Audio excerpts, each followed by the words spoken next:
അംബേദ്കർ ഉന്നയിച്ച ജാതി വിവേചനത്തിനെതിരായിട്ടുള്ള, ജാതി അധിക്ഷേപത്തിനെതിരായിട്ടുള്ള, ജാതി വെറിക്കെതിരായിട്ടുള്ള പോരാട്ടം ഇന്നും പ്രസക്തമാണ്. എന്തിനേറെ പ്രബുദ്ധമായ കേരളത്തിൽ പോലും അധിക്ഷേപത്തിൻ്റെ ഇരയായി സ്വജീവിതം ഉപേക്ഷിക്കേണ്ടി വന്ന ആ വിദ്യാർത്ഥി വലിയൊരു ചോദ്യചിഹ്നമാണ് ഉയർത്തിയത്. മോശം ഭരണഘടനയാണെങ്കിലും നല്ല ആളുകൾ കൈകാര്യം ചെയ്താൽ അതിൻ്റെ ഫലം ഗുണകരമായിരിക്കും. അതേസമയം നല്ല ഭരണഘടനയാണെങ്കിലും മോശം ആളുകൾ കൈകാര്യം ചെയ്താൽ അതിൻ്റെ ഫലം ദോഷകരമായിരിക്കും. ഇത് നമ്മുടെ രാജ്യം അനുഭവിച്ചു കൊണ്ടിരിക്കുകയാണ്. അദ്ദേഹത്തിൻ്റെ മുൻകൂട്ടിയുള്ള ഈ വചനങ്ങൾ. ഒരു കാര്യം പ്രത്യേകം എടുത്തു പറയാൻ ആഗ്രഹിക്കുന്നു. ഇന്ന് അദ്ദേഹത്തിൻ്റെ ജയന്തി നാം ആചരിക്കുമ്പോൾ അംബേദ്കർ ഉന്നയിച്ച ജാതി വിവേചനത്തിനെതിരായിട്ടുള്ള, ജാതി അധിക്ഷേപത്തിനെതിരായിട്ടുള്ള, ജാതി വെറിക്കെതിരായിട്ടുള്ള പോരാട്ടം ഇന്നും പ്രസക്തമാണ്. എന്തിനേറെ പ്രബുദ്ധമായ കേരളത്തിൽ പോലും പ്രസക്തമാണ് എന്നാണ് ഏറ്റവും ഒടുവിലായി സംഭവിച്ചുകൊണ്ടിരിക്കുന്ന അഞ്ചരക്കണ്ടി ഡെൻ്റൽ കോളേജിലെ വിദ്യാർത്ഥി നിതിൻ രാജിൻ്റെ വേറുപാട് കാണിക്കുന്നത്. അധിക്ഷേപത്തിൻ്റെ ഇരയായി സ്വജീവിതം ഉപേക്ഷിക്കേണ്ടി വന്ന ആ വിദ്യാർത്ഥി വലിയൊരു ചോദ്യചിഹ്നമാണ് ഉയർത്തിയത്. ഈ സാഹചര്യത്തിലേക്ക് എത്തിച്ച വിദ്യാർത്ഥിയെ എത്തിച്ച ഈ പശ്ചാത്തലം, അതിന് ഉത്തരവാദികളായ അധ്യാപകർ, അവരെ നിയന്ത്രിക്കുന്നതിൽ പരാജയപ്പെട്ട കോളേജ് ഭരണ സംവിധാനം, ഇതെല്ലാം സമൂഹത്തിൻ്റെ മുന്നിൽ ചോദ്യം ഉയർത്തുകയാണ്.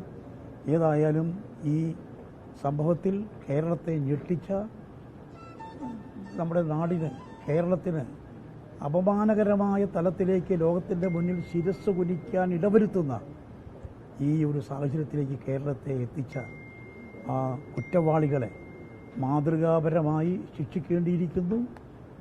പഴുതടച്ചുകൊണ്ടുള്ള അന്വേഷണം അനിവാര്യമായിരിക്കുന്നു. ഏതായാലും ഇനിയൊരു സംഭവം ഇതുപോലെ ഉണ്ടാകാതിരിക്കാൻ ആവശ്യമായ നടപടികൾ മുന്നോട്ട് കൊണ്ടുപോകേണ്ടിയിരിക്കുന്നു. കക്ഷി രാഷ്ട്രീയത്തിനതീതമായി തന്നെ ഇത് കേരളം നേരിടേണ്ടി വന്ന തികച്ചും അപമാനകരമായ ഈ അതിക്രമം, ഈ സംഭവം അതിനെ ആവർത്തിക്കാതിരിക്കുക എന്നുള്ളത് നമ്മുടെ നാടിന് അനിവാര്യമാണ്. നാടിൻ്റെ മുന്നോട്ടുള്ള പ്രയാണത്തിന് അനിവാര്യമാണ്. ആ തരത്തിലുള്ള സർവ്വ ശ്രമങ്ങൾക്കും ഡോക്ടർ അംബേദ്കറിൻ്റെ ജ്വലിക്കുന്ന സ്മരണകൾ പ്രചോദനകരമാകും എന്ന കാര്യത്തിൽ സംശയമില്ല. ഒരു കാര്യം ചോദിച്ചു, ഇതല്ലാതെ ഈ സ്വർണ്ണക്കൊള്ള കേസിൽ അവസാന പ്രതിയും ജയിൽ വിട്ട് ഇറങ്ങിയിട്ടുണ്ട്. ഒരു ഭരണകൂടത്തിൻ്റെ ദയനീയമായ പരാജയം എന്നല്ലാതെ എന്തു പറയാനാണ്? അതിലേറ്റവും ദുഃഖകരമായിട്ടുള്ളത് ബഹുമാനപ്പെട്ട ഹൈക്കോടതിയുടെ നേരിട്ടുള്ള നിരീക്ഷണത്തിലാണ് സ്പെഷ്യൽ ഇൻവെസ്റ്റിഗേഷൻ ടീം ഈ അന്വേഷണം നടത്തിയത്. ആദ്യഘട്ടത്തിലൊക്കെ ഒരുപാട് കാര്യങ്ങൾ അവർ വളരെ ഫലപ്രദമായി പുറത്തു കൊണ്ടുവന്നു. എത്രയോ കുറ്റവാളികൾ, ഭരണകക്ഷിയായ CPM-ൻ്റെ ഉന്നതർ, അവരുമായി ബന്ധപ്പെട്ടവർ, അവരെ പിന്താങ്ങുന്ന ഉദ്യോഗസ്ഥ പ്രമുഖർ, അവരൊക്കെ തുറുങ്കിലടയ്ക്കപ്പെട്ടു. അവരെല്ലാം അവരെല്ലാം അഴിക്കുള്ളിലായി.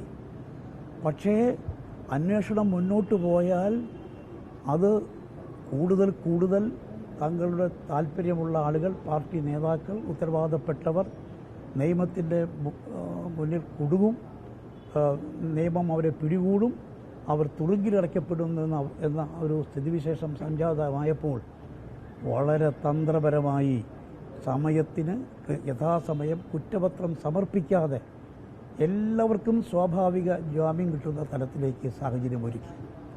ഇതിന് ഉത്തരവാദി ഗവൺമെൻറ് തന്നെയാണ്. ഭരണകൂടത്തിന് ഈ ഉത്തരവാദിത്തത്തിൽ നിന്നും ഒഴിഞ്ഞു മാറാനാകില്ല.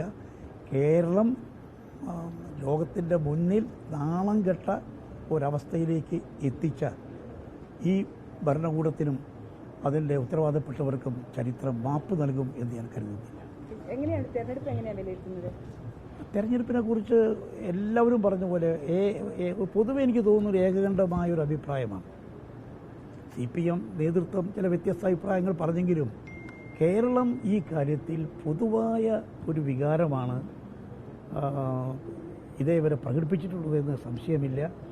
ഇടതുപക്ഷ അനുകൂലികളായി കാലങ്ങളായി അവർക്ക് വോട്ട് ചെയ്തിരുന്ന ആളുകൾ, BJPക്ക് കാലങ്ങളായി വോട്ട് ചെയ്തുകൊണ്ടിരുന്ന ആളുകൾ, മോഡി ഭരണകൂടത്തിൽ അസംതൃപ്തരായ ജനങ്ങൾ, പിണറായി ദുർഭരണത്തിൽ അസംതൃപ്തരായ ജനങ്ങൾ ഈ തവണ ഐക്യജനാധിപത്യ മുന്നണിക്ക് വോട്ട് ചെയ്യും.